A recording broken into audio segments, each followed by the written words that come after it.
And as I say that, currently joining the program is the one, the only, Tom Grossi. What's going on? How are you doing? What's going on? How are we? We're doing great. We're doing Excellent. great, Tom. We're happy to have you. I want to say, first off, we appreciate you a ton for taking the time. I know you got a busy schedule. You were just at the Combine. We were there, too. We saw you out on the sideline. So let's go. I know you've been busy, and I want to start off by people who don't know Tom. I'd be shocked, but just to give you some background on the things he does, the charitable things he does. You might know Tom recently did a 30-and-30 cross-country trip where he visited 30 NFL stadiums in a month to raise money for St. Jude's Children's Research Hospital. He's a comedian. He's a YouTuber. He's more humanitarian, NFL Fan of the Year. Even made an If the NFL Was Scripted for the Detroit Lions, choking away a 17-point lead in the second half. But hey, we don't got to revisit that. Tom, I want to ask you, before we get to football, I want to get to know Tom Grossi, the humanitarian. I want to ask you, how does it feel to have the platform you have and have the success you've had, and have a strong fan base, but you still give back to people that kind of need it the most? And you got a fan base, man, that supports your cause through and through. You know, I've said this every time you brought up 30-and-30, and I feel like that was the first time that the collective NFL community saw how special this community was. And before I went out for 30-and-30, I had mentioned this before in other interviews and stuff. I had 6 teams say yes to me, that I could walk into their stadium, look around for a hot second, and then, leave. And it was because of this fan base that we raised $500,000 for St. Jude. It's because of this fan base that it was as successful as it was. It's because of this fan base, because those folks decided to take the time to spread the word, to come out to all these fan events. We had people coming to multiple fan events throughout the entire country. And that's why it's very difficult for me to take a lot of credit for that, because did I put up the money and then travel all 30? Absolutely, whatever. But I think at the end of the day, if you have a platform like this, and I'm very fortunate, and I just worked my ass off. I don't know if I can say ass. It's in the Bible. I think it's okay. You're good. You're good. Just working my ass off for 9 years, and the number one thing was fostering a community. I mean, I have been interviewing fans from opposing teams since day one of starting Packcast, and that was just kind of the bread and butter. And as things kind of, continued along, it was just building that community. And I have done Q&As. I've done streams like this where there have been nobody in there. I've done it when there's been 10 people in there. And the enthusiasm and energy that I have for my team and football has not changed once, regardless of how many people are in there. And I think that, like I said before, there's almost that responsibility that, okay, yeah, we have a platform now. It's pretty crazy. But the number one thing is giving back. Because at the end of the day, if you're sitting there going oh man, I'm making a lot of money and some people know what my face looked like if I walk outside. At the end of the day, that doesn't mean a whole lot to me, because I did this show for free for 3 years. I tell the story all the time. It took 3 years to make $200 doing this. So yeah, I would do this for free again tomorrow because I love it so much. So yeah, no, it's just a staple of what we do, of just trying to do that chaotic good, doing it for no recognition, doing it just because it's the right thing to do. Yeah, and Tom, I think we find a lot of inspiration in that, because we currently started this a month ago, and we're friends that all love the Detroit Lions, love the NFL, and you're a huge inspiration because of how long you've been doing it. People see you arrive, but they don't see the 9 years prior, the hard work that you put into it. So it's super inspiring to us. I want to say that, but I do want to ask you. Yeah, no problem. I want to ask you, you were at the Combine. We saw you. You got Xavier Worthy's 40 recorded there on your YouTube. You can check that out. Anybody that stuck out to you, and not necessarily, it doesn't have to be necessarily to the Packers, but just in general, because I know we're going to get to the Brian Branch stuff in a little bit. We have to do that. Yeah, no, listen, I anticipated. I know. Well, anyone that stuck out to you being at the Combine? There was a few guys, definitely. I talked to a bunch of prospects. I got that opportunity, which was awesome, because I was only told that 12 hours in advance, which I did not have the equipment for. So we had to panic a little bit. But dude, I will say, and because he's a Michigan guy, I know you'll appreciate this, Blake Corum. So I dabbed him up before I started talking to him, and dabbed him, kind of put my hand on his tricep, and my hand bounced. It was the most sturdy thing I have ever felt in my life. And just looking at him, he was like one of the nicest dudes too. He was just super personable. He was just like, yeah, man, this is awesome. Because before I talked to any player, and all of this was like off camera, because like they're like 20-year-old kids, man. Like that's right. They went through world star athletes. They're amazing, at what they're doing. But they're also 20-year-old kids. Like, so I started everything. It was just like, dude, congratulations. Like, this is incredible. This is your hard work that has gotten you here. And Blake was kind of like, yeah, man, like, this is dope. Like, he was just super duper cool. And just like that kind of energy, I was like, yeah, this is great. And there was a few of those guys that I got an opportunity to talk to. And just being able to connect with people, even if it's for 90 seconds to 2 minutes, that's something that I really like to do. And Blake was one of those dudes. I was like, yeah, he's a special one. Yeah, we love Blake. I don't know if you guys saw him put up 225 like 20-something times more than some of the offensive linemen. He's a monster. Tom, it's good to meet you. My name is Booner. Appreciate everything and appreciate you coming on. And I love a big fan, actually. I remember when you came to Detroit, Ford Field and everything. That was pretty sweet as well. I saw the YouTube videos of all of that. Question, though, my question here. NFC North kind of going forward here. Obviously, the Lions, we just won our first one, and all of our fans here like celebrating our first one in the first time in like 30 years. First NFC North ever, actually, to be honest. So kind of going forward with that, obviously, we know you had Jordan Love, and I would be kind of, I speak for all of us here. We're all kind of actually a little, not scared, but fans of Jordan Love, what he did in the playoffs. He had some big games, which open some of our eyes here. How confident are you in Jordan Love to kind of go forward with the Packers and the whole organization? You guys have had Hall of Fame quarterbacks. Do you guys see him being that next step, or is that something we should be worried about on our end? Yeah, it's a great question. And I mean, let me just start off, and this is not just for a cheap pop. The NFC Championship game should have been the Packers versus Lions. Like, that's just what it should have been. 100%. Right? And it was one of those things too, like looking forward, I was like, even if the Packers lost in the NFC Championship game, it would have been a really rough offseason for me. It would have been, the chat would have been really rough. But man, it would have been like that representation of like, no, like, let's just see, our division is the last one standing in the NFC, and let's just see who's going to go to the Super Bowl. I think that would have been a really cool moment. Regardless, it didn't happen for either of us, and we were just both sad at the end. In terms of Jordan Love, heading into this season, and I'm just going to speak for myself, the expectations for the Packers team as a whole were relatively low. And that's not necessarily a bad thing or an indication on how I thought they were going to play. It was more of, you just had Aaron Rodgers for all of these years. Before that, you had Brett Favre for all these years. And you guys know this, right? And this is going to sound like a very like, oh, woe is me, because Packers fans had it really, really good for the past 3 decades. But it was one of those things that for the first season that I can remember, unless, Aaron got hurt or something, that Super Bowl wasn't the expectation. And considering what had happened the past few years, it's just been heartbreaking loss after heartbreaking loss after heartbreaking loss. You have back-to-back, you're the number 1 seed, and then that doesn't work out. Then it's like, okay, let's try to go all in one more time. And then we lose to you guys the last week of the regular season. And so heading into this year, it was just kind of nice to go, all right, I don't really know what we have. We don't know what we have in Jordan Love. He had 1 start against the Chiefs. We've seen him in a few preseason games, and he's looked better. That's good, but we don't know. All of our wide receivers besides 1 was under 25 years old, so that was a lot of nuance. The safety position, we were kind of just like, let's just see what happens. We're going to throw some guys back there and see if it works out. Right. So heading into this year, the expectations were, I'm just going to watch and whatever happens, happens. And we kind of went through it all. Week 1 was the high of beating the Chicago Bears, especially after they were, talking a lot this past offseason. And that was really nice. And it kind of sent that entire organization and fan base into a tailspin of, wait a minute. No, this year we were supposed to be our year. I heard Justin Fields was going to run the North for quite some time, and now he's running out of it. Oh, man.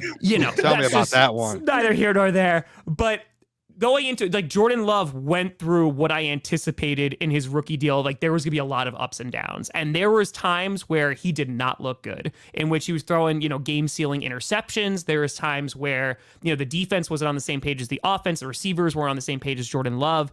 And by the end of the year, and it was kind of around the Panthers game, the defense was awful in that game, but Jordan Love was that guy. And you just saw, especially near that tail end of the season, he wasn't making the mistakes he was earlier. There was kind of that bonding that was going on, especially with wide receivers. You saw guys like Bo Melton. He was our first 100-yard receiver this season. He's a dog now. Listen, I talked to Max at the Combine, and man, I hope he goes there because they're just there's a couple. Keep awesome him out of dudes. Green Bay. We've been pitching for him to come to Detroit, so that might be our who gets him first here in the draft. Right, it'll be Brian Branch all over again. So excited, so pumped for that.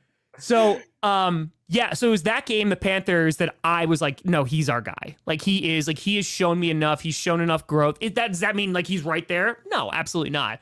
But what you saw was great. And I just wanted them to go into the playoffs. And even if they lost, to have that experience of playing in a playoff game because they're the youngest team in the NFL, right? So just to have that experience. And what they did to the Dallas Cowboys made me so happy. So just elated. And I know you guys love the Cowboys, especially what happened with your game. But, I'm sorry that we took that away from you, your opportunity to kick them out. But it was so good because basically the 49ers are to us as to what we are to the Cowboys, right? And then just to go through that, almost knocking off the 1 seed. And yeah, Jordan made a bad decision at the end. He's only going to learn from there. And I'm very, very excited because the thought is, and we'll see if this is actually true, the thought is this was the worst iteration of Jordan Love that we're going to see.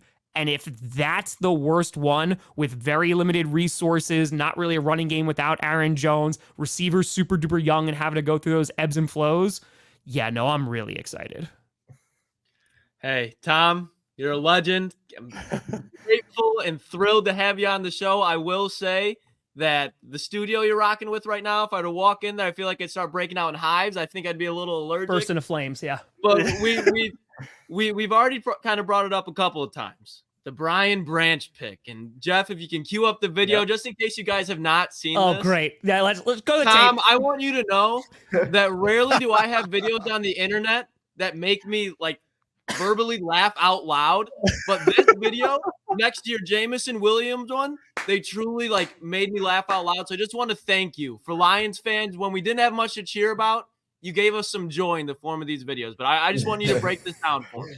The collusion is real. They got Brian Branch. The Detroit Lions got Brian Branch. The Packers could have had Brian Branch, but they traded out. That's good. That's really good. That's so good. It's so good. Because why have the top safety in the draft when we have no safeties? We got nobody. Darnell Savage? Yeah, he's all right. Who else you got? Who? We got Rudy Ford. We got like Ford. 6 safeties on the roster, and I don't even know who's starting with Savage. But no, don't go get Brian Branch. Let's get a 5th-round pick. A 5th. A legendary video. We colluded with ourselves. We are the collusion. Legendary video, Tom. My question to you is, as a Packers fan, Brad Holmes has done this to you twice now with Jameson Williams included. Yeah. What do Packers fans think of the almighty ball knower and Detroit Lions GM Brad Holmes? Listen. All right. I knew I was walking in enemy territory. No, dude, like, I got to be honest. Like, Brad Holmes absolutely crushed this draft, right? I think the Packers did a great job, too. And, in the second round, we wound up getting Jaden Reed, who actually scored a touchdown on Brian Branch. So it kind of, like, gave me a little bit of closure. But before I get to that, the story of going to the Super Bowl and going to Radio Row and meeting Brian Branch's brother... Dude, and then meeting Brian Branch, like, it's my first time at Radio Row. This is my first time at the Super Bowl. I'm like, this is so cool. This is great. And I'm just walking around, and this dude just yells to me. He's like, Tom Grossi. And I look over, and it's this guy I've never seen before. He ushers me over, and he just goes, hey, man, I'm Brian Branch's brother. And I lost. He's like, I love you, man. He's like, the amount of times that my brother and I have watched your video. And that just filled me with so much joy because I was like, this is objectively funny. And so we just like talked for a while. We talked about the Lions organization, and we talked about kind of just how they treat their players and their philosophy about drafting and developing, which is similar to the Packers, and then doing it the right way and then treating the players the right way, which kind of speaks to Brad Holmes as well. But having that full conversation with him, and he was just like, no, dude, like, I appreciate you. My brother and I appreciate you because the only reason you're freaking out is because, like, you knew that he was going to be a dog. And I was like, yeah, like, I'm pissed because, like, I wanted him on that team because I knew had a feeling, right, of how good he was going to be because the draft is a total crapshoot. But then meeting Brian Branch, which was, I met him like 30 minutes later because at the end of our conversation with his brother, I was like, dude, I hate to be this guy, but like, if there's an opportunity, I need to take a picture with your brother. And I said it's specifically just for the memes. Just for the memes. It would provide closure for me, etc. And he's like, all right, he's doing a ton of interviews. Like, we'll catch up. I was like, perfect. So like 30 minutes later, I walk back and I see his brother. I just kind of make eye contact with him, and Brian is way in front of him. His brother runs after him and is like, Brian, because he's on his way to an interview, because like Radio Row, you're just like going back and forth to interviews. And he's like, Brian, he's like, I'm going to an interview, man. He's like, no, it's Tom Grossi. And that man whipped around so fast. That's awesome. Makes eye contact with me. And I was like, yup. He's like, yo! Tapped him up. And I'm like, bro. And he were just going back and forth. And I'm like, man, just like, don't pick off Jordan Love too many times. Like, please, like, just don't do that to me. Because if there's ever a pick six, like, it's going to be the end of my career. Just don't do it. So then we took a picture. So he was super cool. But to speak to the Lions, and Brad Holmes, like your question was, I've been impressed with the Lions for the past few years. You know, it was the Matt Patricia era that obviously you guys all want to forget. And there's a reason that sounded like error, because it was. Yep. That was a mistake, right? It didn't work out. Tried to become the Patriots, was never going to work out, riding around his little ATV. Then when you bring in Dan Campbell, there was even a sense of, is this guy all talk? Because his first press conference was pretty crazy, right? Like we know Dan Campbell now, but hearing that for the first time, I was like, oh, even if he's not the guy, Detroit kind of needs this right now. And the minute that you started drafting in the trenches, like you get Penei Sewell, and I was like, yep, like they're doing it the right way. They're not going for something that's super splashy or super sexy. Not that Penei Sewell's not super sexy, but like they drafted in the trenches and they built it. And if I'm not mistaken, they built along the D-line that draft too. Yep. And that was the right thing to do, because it was, you got Jared Goff. I was not very confident in Jared Goff because we saw what we had in Jared Goff, but you built a great O-line around him. You had the receivers, and it was like, oh, they're doing this the right way. They're building this team to be contenders for the long haul, regardless if Jared Goff is the guy or not, because you can then, if you have a great offensive line, you could just go, okay, we can go get a free agent, or we could draft our guy, and then it's going to be even better because they have protection. So no, it's kudos to the Lions for the past 3 years. There is an amount of respect that's there, and plus, like, I do not mean any offense to this. The Lions have gone through it for a while. And because of that, like, only recently, they have been like a rival with the Packers, because it was the Vikings for the longest time. The Bears, they pretend they are, but it hasn't been there for a while. So the Lions, like, building that rivalry now, like, yeah, like, I'm super stoked for Goff versus Love. And like, I imagine that's what it's going to come down to this next season, because that's what like tests you really well, right? If you're coming from a tough division, you're going to be tested. And I think having better teams in the NFC North is just going to make the play automatically better. Feels good to have a rivalry over here. Yeah. First time in a while. Yeah. All right, Tom, shout out to you. Thanks for joining the show. I'm a huge fan. I just had another little fun question. So your GM had some comments shading the Detroit Lions a little bit about hanging their second NFC North banner at Ford Field. I just wanted to know, what are your thoughts about him poking some fun at the Lions for celebrating a division banner? He was throwing some shade, Tom. He was throwing some shade. Well, so here's what I will say. One, good. Rivalries are good, right? Yes. One. But two, I will say that is a thing in Green Bay. And that's actually something from even like the Mike McCarthy era and previously to that. McCarthy has literally said the exact same thing, because they don't like hang a whole bunch of division banners. And this is going to sound really bad. If they did, there wouldn't be any more space in Lambeau. Like, that sounds really douchey for me to say. But it's true. I mean, look how many they've won in the past 30 years, right? Yeah. So for Lions fans, that's a big deal for them. Hosting a playoff game, that's a big deal for them. Winning a playoff game, that's a big deal. Winning two, that's great. And I'm never going to knock that, right? But the Packers, they have their very unique way of doing things. So yes, there was 100% some shade thrown at them. But logistically and also traditionally, the Packers are just not the team to do that, because they are suffering from success, or at least they have in previous years. Yeah, no doubt about it. Tom, I want to say, man, I know you're busy, man. We appreciate you for taking the time and joining the program. We'll be at the Combine next year. We were there this year. We got to link up one time, Tom, make it happen. All right. We appreciate you. I appreciate you guys for having me. Like, keep rocking. And like, also real quick, I saw we put this on Twitter, because I'll never call it X. Like, we put this on Twitter. You guys have like an awesome community that you're building here. Did you guys say you just started like a few months ago? Or like 2 months ago. Yeah. That's incredible. And you already have 4,000 subs? Yeah. Yep. Hell yeah. Congratulations, guys. Like, Thanks, that's really incredible. And this is one of those things that, if you watch me, like every time we do game streams, like we raid smaller creators who are streaming and stuff like that. I think it's really important to like cultivate sports media on YouTube, and especially because like it comes down to the fans, and the fans know other fans and they know their team like nobody else, especially when you talk about like the national media guys. So big ups to you guys. Like, you seem like you have a great community here that's building, and just keep on grinding, keep on growing, and rock out. Appreciate that, Tom. Let's link up again. Maybe this season we'll have some fun content, man. Appreciate you guys. You have a great night. All right. Yeah, appreciate it, Tom. Take care. There you go. Mr. Tom Grossi joining the program. Doing some great things. Yeah, man, that was great interview. Yeah. Great guys, by the way, too, man.